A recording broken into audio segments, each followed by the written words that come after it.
So this quick video is going to be about three things that threaten the viability of movies after World War II. So first thing to know is that television, which is a major threat to movies, had sort of a slow start. It could have started as early as 1939 when there was the first public broadcast of television, but guess what interrupted it? World War II. So when we come out of World War II, there's only in 1946 about 7,000 to 10,000 television sets around. But this is going to grow. This is going to end up being in every home. So through the 50s and 60s, this is a major, major threat to film.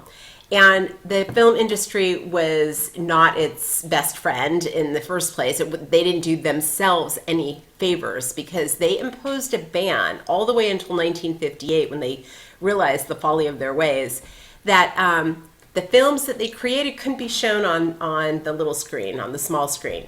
And their stars couldn't be on television either. So this was just counterintuitive to what we really know about new media. It's, you want to say the new media doesn't exist, but it does, and you have to deal with it. So the second thing that disrupts the viability of films is the Paramount decision. Vertical integration is what saved their butt the first time when they got into, lower audiences during the Depression. And unfortunately, in 1938, unfortunately for them, the U.S.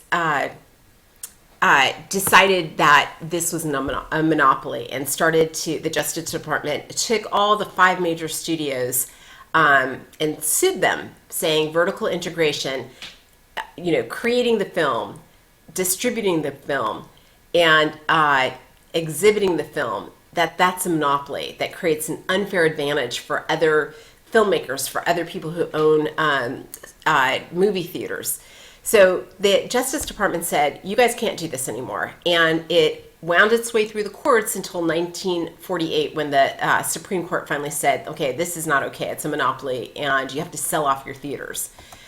Your book no longer talks about this, but in the 1980s, Reagan and his push for deregulation kind of made it okay, redid this essentially and allowed studios to once again own movie theaters. And you guys know this because you sit in movie theaters like Sony, where the films have possibly been made by Sony as well.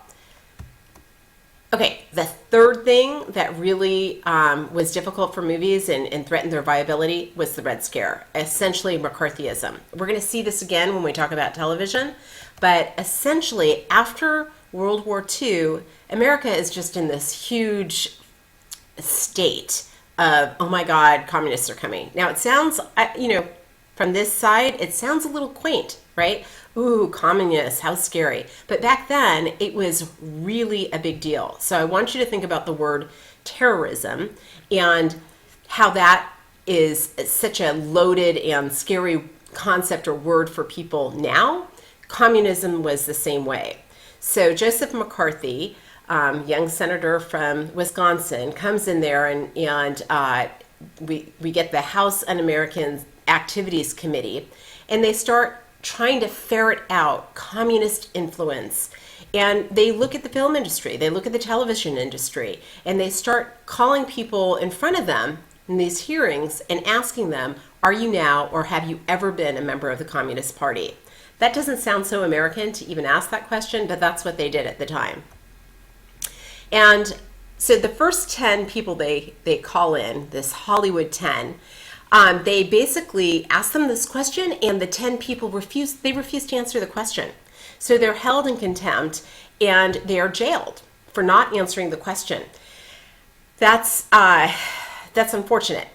But the film industry did not back them up. So it wasn't just that this committee asked them these questions and was doing this witch hunt. The film industry itself totally caved and was not very brave about this, and they blacklisted their own talent. What does blacklisted means? It means that they would not hire anybody who is tainted with this brush of being a communist. And people started freaking out and, they just didn't defend each other with this, and they didn't defend themselves against this this process that was really a witch hunt. The other thing that happened is that content kind of became tamer during this time because everybody was so fearful. Okay, so how does the movie industry revive itself? Well, first of all, they start competing with TV because they're able to do technological and content innovations, basically special effects, all that kind of stuff. Improved color, they have smell-o-vision, they have 3D. And by the way, this parallels what's going on now. Now we have these great televisions, sets, we have HD, we have the ability to stream movies. What's going to get us back in the theater? Well, what's going to get us back in the theater is, 3D movies, and that essentially has. And the industry is trying other things like multiple cuts and stuff that might get you back in. So we see this at this time period. And we also see, and this is particularly as we get through the 50s into the 60s, we see racier, more sophisticated content. Television can't do this. They cannot have this type of content. And I want you to ask yourself, as you go to the television and radio chapters, sound recording chapters, I want you to ask yourself, why can movies be racier in their material than television? That's a question you should seek out the answer to. Okay, and it has to do with self-censorship for movies. So that's your little tip, and I'm going to end the video here.